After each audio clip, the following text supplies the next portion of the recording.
Okay, so get this, right? Today we're diving into, like, the whole Donald Trump thing. You know, like, Yeah. everyone knows the name, right? Headlines, all that. Huh. But we're going deeper. Yeah. Way deeper. It's like, imagine Hmm. we're putting together this puzzle. Okay. We've got pieces from his Wikipedia, some juicy bits from Forbes, like about Trump Tower. Even, like, how Kamala Harris dealt with, all that political craziness. Right, right. And our mission to figure out how this one guy goes from building stuff to running the country. And leaving, well, a lot of stories behind him. You love him or hate him. Yeah. He changed how we talk about everything. Politics, money, even truth. Totally. Like, he chucked the old rules and said, these are my rules now. Everyone else is left speechless. Yeah, exactly. So how does that even happen? Where do we even start? His background's actually really interesting. Okay. We're talking early religious upbringing, Presbyterian, Sunday school, the whole bit. Typical. Right.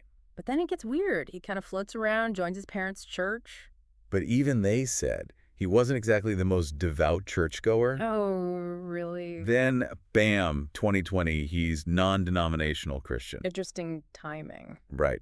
Whether it's coincidence or not, that's a smart move to get more voters on your side. It's like he was trying on religion's, like, outfits. A marketing experiment almost. Which, knowing Trump, isn't so crazy, is it? No, not at all. And speaking of marketing, let's talk money. Because this is wild. Late 2021, the man's over $1.3 billion in debt. Wow. You heard that right, billion, with a B. Even for big-time finance, that's a lot. It's more than a lot. It's insane. And get this, $640 million is owed to banks. Big names, Bank of China, Deutsche Bank, Oh, yeah, they don't mess around. But then another $450 million. We don't know who it's owed to. Seriously, unidentified entities? Sounds shady. It's not exactly transparent, no. It's like, is he actually rich? Is he broke? What's the deal? It's the Trump enigma, isn't it? And for a guy who built his whole image on being a financial genius, Right. this much uncertainty, something doesn't add up. It makes you question his risk tolerance. Totally. Was he a genius or reckless? Maybe both. That's what we're here to figure out. Okay, so from money to like actual buildings. Everyone's seen Trump on skyscrapers, right? But Yeah. here's the thing. Yeah. Between 1991 and 2009, his businesses filed for Chapter 11 bankruptcy 6 times. 6 times. We're Yeah. talking big deals here. Yeah, like Plaza Hotel, casinos in Atlantic City. Now, Chapter 11, it's legal, sure. But it means he's not afraid to push the limits, even if other people lose out. It's like bankruptcy was part of his plan almost. And he calls himself this master negotiator. That's either genius or terrifying. It's a fine line. Speaking of fine lines, there's the Trump Foundation thing. Oh, yeah, the charity. You'd think charity would be, straightforward. You'd think. But in 2018, New York's attorney general, they sue him, his kids, the whole deal. Well, it's for real. Yeah, they wanted $2.8 million back. Misuse of funds, they said. No way. They were using donations for themselves, allegedly. You're kidding. Even some of it maybe went to his campaign. Hold on. So we're talking potentially illegal stuff now. Potentially is the word. And then in 2019, a judge says, pay up. $2 million.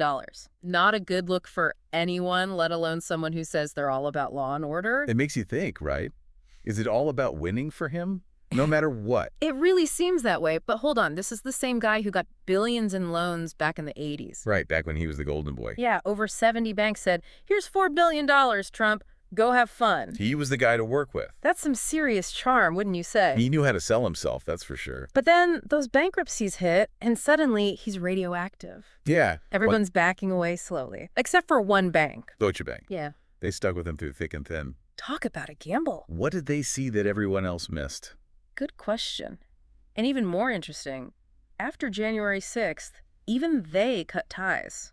Wow. Citing reputational risk. That's huge. It really is. Yeah. Like, even they had their limit. So we've got this risky business, legal questions, but amazing persuasion skills. He's a walking contradiction. Are you ready for the next layer of the Trump enigma? Hit me with it.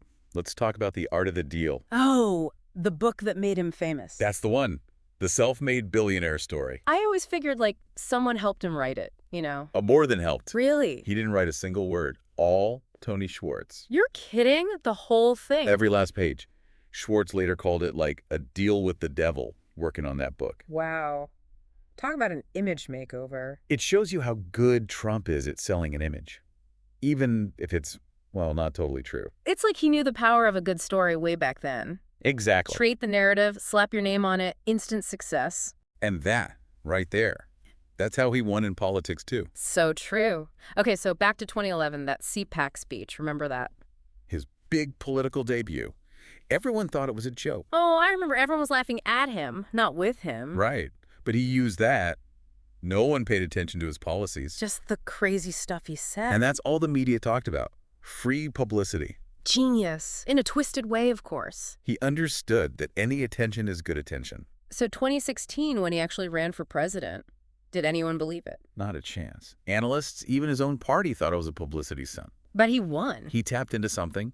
A lot of people were angry, frustrated with politicians. So even if his ideas were a little out there, he was speaking their language. And he broke all the rules. Said outrageous stuff, spread misinformation, attacked everyone. And the more outrageous he was, the more his supporters loved it. It's like he confirmed their biases. But okay, even his own ghostwriter, Schwartz, said the truthful hyperbole thing was BS. Right. And people still believed him. That's confirmation bias for you. Yeah. You believe what you want to believe, even if it's false. It's like he created his own reality. He did, in a way. But he lost the popular vote, right? So how did he become president? The Electoral College. It gives more power to smaller states. And he flipped some states that usually voted Democrat. It was a perfect storm for him. Crazy. Okay, so then he's president, and things get even wilder, right? Oh, absolutely. He didn't care about ethics, conflicts of interest, nothing. Like when he made Ivanka and Jared advisors. That was unprecedented. Nepotism at its finest. And his promise to eliminate the debt. Another empty promise. He said he'd do it in 8 years. Instead, the deficit went up. By the end, it was $27.75 trillion. Unbelievable. That's Trump for you. Yeah. Big talk, different reality. And then the deregulation stuff, like, it was crazy. Executive Order 13771. Get rid of 2 regulations for every new one. Basically a free-for-all for businesses. And he rolled back so many rules. Environmental protections, consumer safety, you name it. It was like he wanted to undo everything his predecessors did. More like he wanted to please his supporters. And then, oh boy, the scandals. It was nonstop. Every day, something new. Like when he fired Comey, the FBI director. Trying to obstruct the Russia investigation. Or that press conference where he took Putin's side over our own intelligence agencies. That was unbelievable. Remember Sharpiegate? Yeah. With the hurricane map? How could we forget? The man couldn't admit he was wrong. Even about the weather. It was comical, but also scary. Like, what else was he willing to lie about? And then the call with Zelensky, the Ukrainian president. That was the impeachment one, right? Yes. He wanted dirt on Biden in exchange for military aid. The perfect phone call, he called it. Abuse of power, plain and simple. He got impeached for that. But not removed from office. Nope. The Senate was controlled by Republicans. They acquitted him. It felt like he was above the law. That's what his supporters believe. And then January 6th happened. A dark day for America. The attack on the Capitol? He told his supporters to fight like hell. And they did. It was a direct result of his lies about the election being stolen. A real low point for American democracy. It showed how fragile our system really is. And how dangerous words can be. It's like, where do you even go from there? Right. The country's divided, there's violence. You'd think that'd be it, right? Game over. Not for Trump. This is where the legal stuff gets really crazy. He made history, you know? Yeah, first U.S. president ever convicted of a crime. That's a big deal. Huge. And it's not like some small thing. We're talking 34 felony counts. All about hush money, right? Back in 2016. Yeah, trying to hide payments to Stormy Daniels. In the sentencing, get this, November 2024. Are you serious? Right after the election? You can't make this stuff up. It's like scripted or something, but it's real life. And those are just some of the cases, remember? Oh, right. There's the fraud case in New York still going on. And that defamation thing with Eugene Carroll. He lost that one, didn't he? Yeah, big time. This is what I don't get. How does it even get to this point? It's not just about the law, you see. It's about, like, basic right and wrong, isn't it? Exactly. Accountability, honesty, that's what we expect from leaders. And from a president, especially. But with Trump, even those basic ideas, they're up for debate. It's like he broke the presidency a little bit. You could say that. Okay, got to ask you about this Trump and social media. Oh boy, here we go. It's like they were made for each other, right? He loved it. Instant attention, no filters, all Trump, all the time. Those late night tweets, remember those? How could I forget? It was like a reality show. He'd say anything, attack anyone, announce policies. And millions of people just ate it up. It was crazy powerful, but also kind of scary. Because he wasn't always telling the truth, was he? A lot of misinformation, yeah. And attacks on anyone who disagreed with him. It was bullying, plain and simple. And it made everyone else act that way, too. Like, it was okay to be mean online. He lowered the bar for everyone. And then the fake news thing. Anything he didn't like was fake. That's how he controlled the narrative, see? And it worked. People believed him, even when there was proof he was wrong. It's easier to believe a lie you agree with. So social media made him powerful, but then it also kind of took his power away. In a way, yeah. After January 6th, he got banned from everywhere. Twitter, Facebook, the whole deal. It was the only way to stop the misinformation, they said. Wild, right? The thing that made him also broke him. It's the double-edged sword of technology. We can't talk about Trump without talking about, well, this is the tough part. His views on race and how it affected the whole country. Yeah, that's the other elephant in the room. It's not easy to talk about, but we have to. It's important. Because let's be real, a lot of what he said, what he did, it was racist. It's hard to deny. The birther stuff about Obama, the Muslim ban, what he said about Mexicans. His words mattered. They had consequences. And his policies, too, like separating families at the border. That was cruel. And Charlottesville, remember, very fine people on both sides. When he wouldn't condemn white supremacy. Unforgettable. It showed everyone who he really was. And it emboldened those groups, made them feel powerful. Like it was okay to be racist again. His presidency brought all that darkness to the surface. So where does that leave us? We've gone from real estate to the White House. From bankruptcies to conviction. From tweets to insurrections. It's been a wild ride, that's for sure. What does it all mean, though? What does the Trump story say about America?